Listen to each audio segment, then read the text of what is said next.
ఈ ఏపీపీఎస్సి పూర్తిగా కమిటీని చైర్మన్ని గవర్నర్ గారు నియమిస్తారు.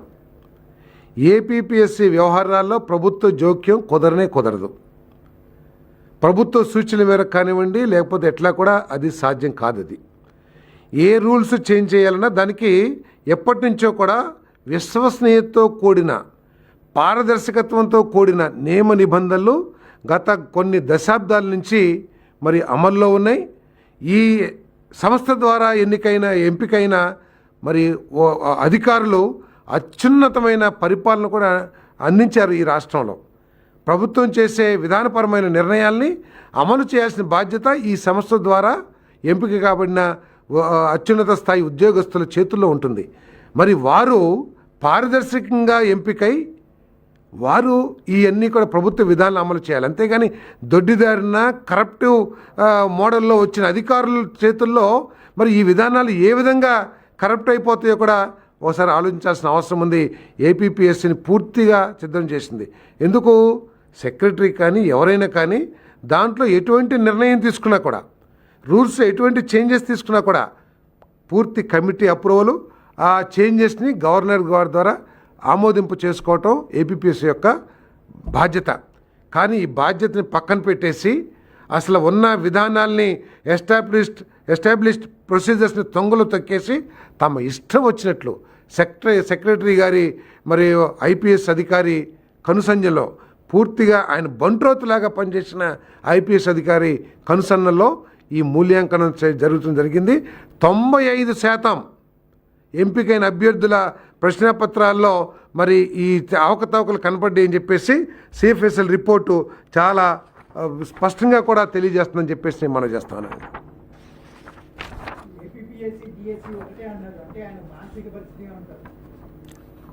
నేను చెప్పే కదా ఇందాక, గొడ్డలి పోటుని ఏ విధంగా గుండెపోటుగా మార్చడానికి ప్రయత్నం చేశాడో ఈరోజు ఏపీపీఎస్సిని డిఎస్సిని పోలుస్తూ ప్రజల్ని మభ్యపెడతానికి ప్రయత్నం చేస్తానని చెప్పేసి మనం చేస్తాం. డిఎస్సి ఏదైతే ఎన్నికల్లో మెగా డిఎస్సి నిర్వహించి ఈ రాష్ట్రంలో యువకులకి ఉద్యోగ అవకాశాలు కల్పిస్తాం అధికారంలోకి రాగానే అని చెప్పేసి చంద్రబాబు నాయుడు గారి నాయకత్వంలో ఎన్డీఏ ఏదైతే హామీ ఇచ్చిందో ఆ హామీ మేరకు మొట్టమొదటి సంతకాల్లో ఈ డిఎస్సి మెగా డిఎస్సి ఒకటి.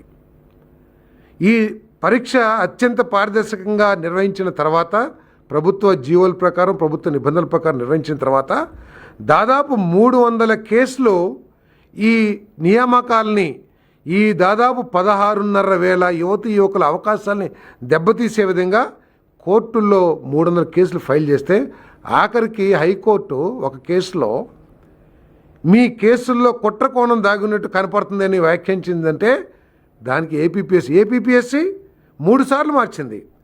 మొట్టమొదటి మూల్యాంకన రద్దు చేసి డిజిటల్ మూల్యాంకనం ఏదైతే చేసిందో అది నిబంధనలకు వ్యతిరేకంగా ఉంది, అది సరిగ్గా జరగలేదు, మళ్ళీ మాన్యువల్ మూల్యాంకనం చేయమని చెప్పేసి ఒకసారి ఇచ్చింది. మళ్ళీ తర్వాత ఈ పరీక్షను రద్దు చేయమని చెప్పేసి కూడా ఇచ్చింది. దానికి దీనికి పోలిక ఎక్కడా అని చెప్పేసి నేను ప్రశ్నిస్తా ఉన్నాను. నేను కేవలం ఏపీపీఎస్సిలో జరిగిన కుట్రల్ని, కుతంత్రాలని, దారుణాలని కప్పిపుచ్చుకోవటానికి ఈ డిఎస్సి వాదన్ని తీసుకొచ్చారు తప్పితే దీంట్లో మరొకటి లేదని చెప్పేసి నేను మనవి చేస్తాను. మాకు ఇప్పుడు అనుమానం వస్తూ ఉంది, వారు అసెంబ్లీకి కూడా రానికి దానికి కారణం ఇటువంటి దారుణాలు ఎన్ని ఎదుర్కోవాల్సి వస్తుందో అసెంబ్లీలో ప్రజల సాక్షిగా, అసెంబ్లీ సాక్షిగా అని చెప్పేసి అసెంబ్లీకి కూడా ఎగ్గొడుతున్నారని చెప్పేసి ప్రజలు బయట చెప్పుకుంటున్నారని చెప్పేసి కూడా నేను మనవి చేస్తాను.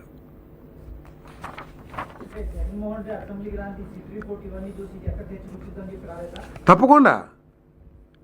ఎందుకంటున్నానంటే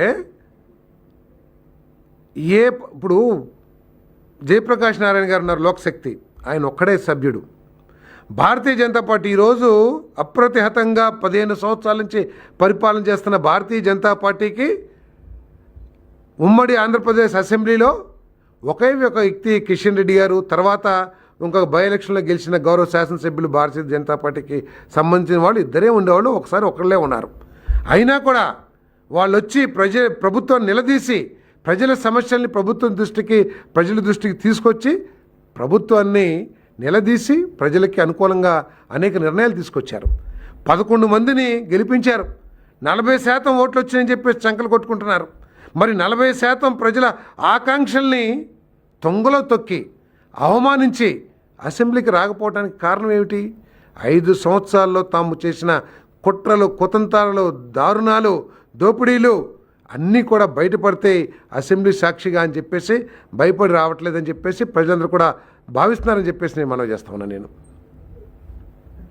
నిన్న కూడా కౌన్సిల్లో చూసాం, 4 రోజులు కౌన్సిల్ని నడవనీలా.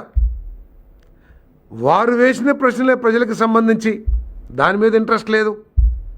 ప్రభుత్వం ముందుకొచ్చింది అనేక విషయాలు.